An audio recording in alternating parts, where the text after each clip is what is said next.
અને હું હિમાલયમાં જાઉં છું, થોડી યાત્રામાં જાઉં છું.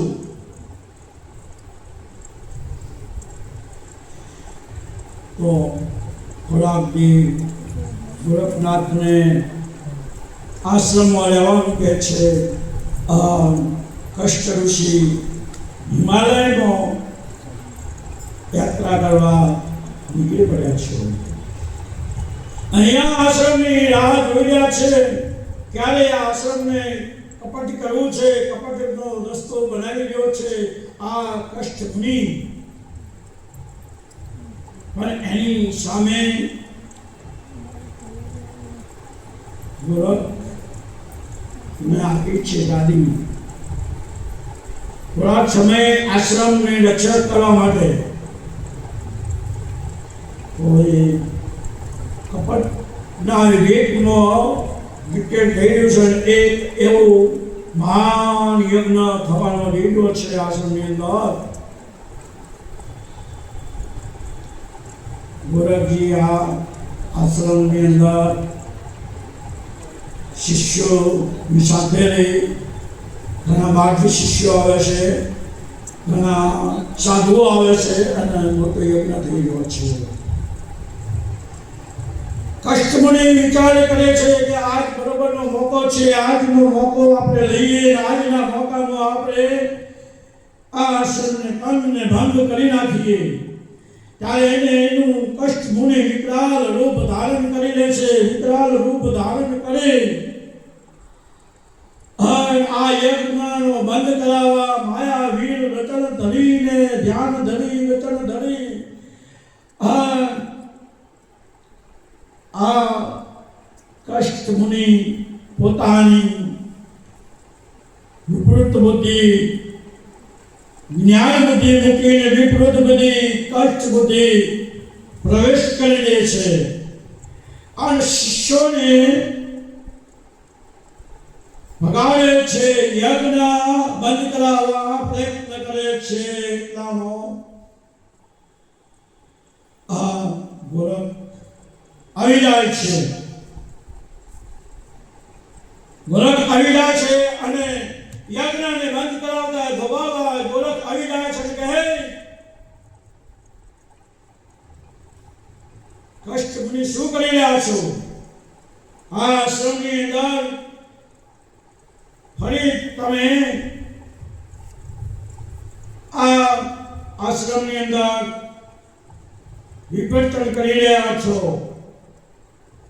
મેં તમને કષ્ટ ઋષિથી બતાવ્યા, પણ જો હવે વધારે કરશો તો તમને કોણ બચાવશે? તમે મારાથી નહીં બચી શકો. કષ્ટ ઋષિ તો ચાલ્યા ગયા, હવે કષ્ટ મુનિની સામે આવનાર કોઈ છે નહીં. આ તમે બધા શિષ્યો હું મારું કરી લેવાના છો. અંત્ર અને મંત્રની માયા ધરીને વિરુદ્ધ ધરીને એક શિષ્યને મારવા લઈ રહ્યા છે. ચાર ગોરખ કહે છે કે હે મુનિ, હજુ કહું છું, મુને હજુ કહું છું, ક્ષમતા છોડીને આશ્રમ છોડીને ચાલ્યા જાઓ. પોતાની આશ્રમ માસ્ટર યાદ કરી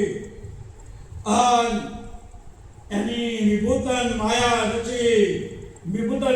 રચી, કષ્ટ મુનિ બનીને આવેલો, કષ્ટ મુનિ બનીને આવેલો માયા રાતન ધારણ કરી.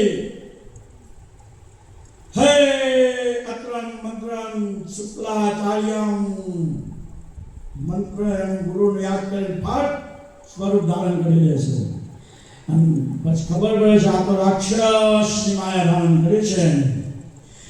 ત્યારે ગોરખ બોલ્યા છે કે મને ખબર છે રાક્ષસની માયા ધારણ કરીને કષ્ટ મુનિ નું સ્વરૂપ ધારણ કરીને કષ્ટ ઋષિના આશ્રમમાં આવ્યા છો. કષ્ટ ઋષિ આ માયાનું ધારણ કરીને મારે ને તારે સંબંધ મેળવવાના છે. એટલે કષ્ટ ઋષિ યાત્રા પર ગયા છે. આશ્રમની જવાબદારી મારે ગોરખને કરવાની છે. તો તું માયાવી રાક્ષસ છે તો હું ગોરખ છું. ગોરખ સ્વયં અંશ સ્વરૂપ છું.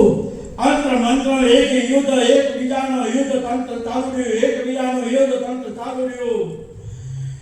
ખપ્પર ધ્યાન કરે છે, ખપ્પર મૂકે છે તો ત્રિશૂળ મૂકે છે, ખપ્પર મૂકે છે તો ત્રિશૂળ મૂકે છે.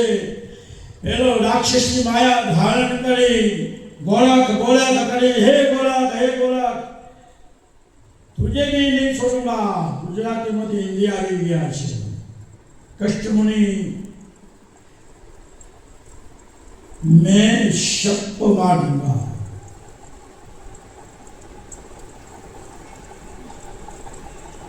हे कष्टमुनि, રાક્ષસની માયા ધારણ કરી અને આશ્રમની અંદર આવ્યા છે. હું ક્યારનો કહું છું, ગોરખ છું, ખબર નથી પડતી. એને પોતાનું રૂપ ધારણ કરવા ક્રોધિત કરે છે. કષ્ટ ઋષિ અને ગદ ઉદય રાક્ષસની માળા ધારણ કરીને એક યુદ્ધ કરવા માંગે છે. યુદ્ધ કરતા ગોરખ પોતાનું સ્વરૂપ ધારણ કરી દે છે. પોતાનું સ્વરૂપ ધારણ કરી કે હું ગોરખ और અંતર અલગ નિરંજન કરી અને એને શ્રાપ આપી દે છે કે જા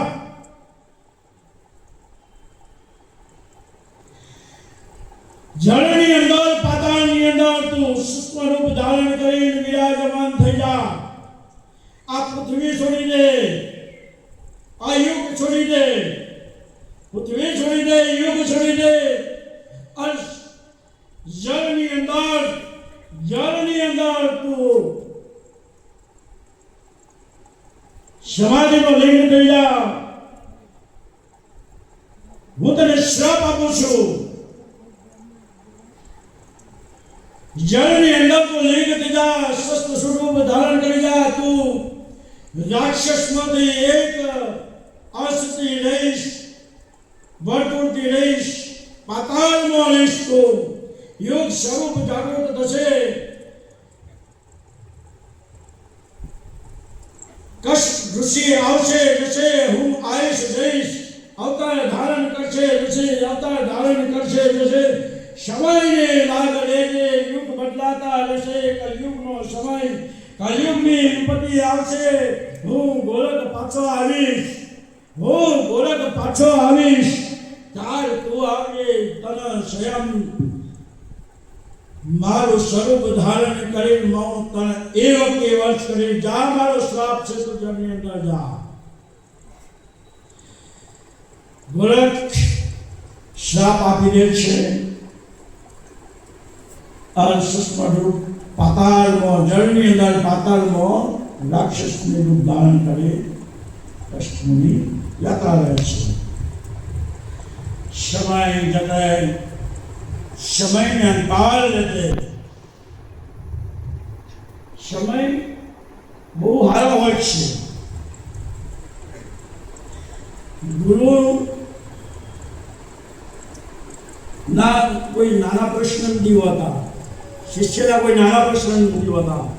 એક સમય ગુરુના બે શિષ્યો, રાજદેવ ને કાજદેવ, બે શિષ્યો હતા. એક ગામની અંદર મહિમા જાગૃત કરવા ગયા. ગુરુના શિષ્ય રાજદેવ ને કાજદેવ.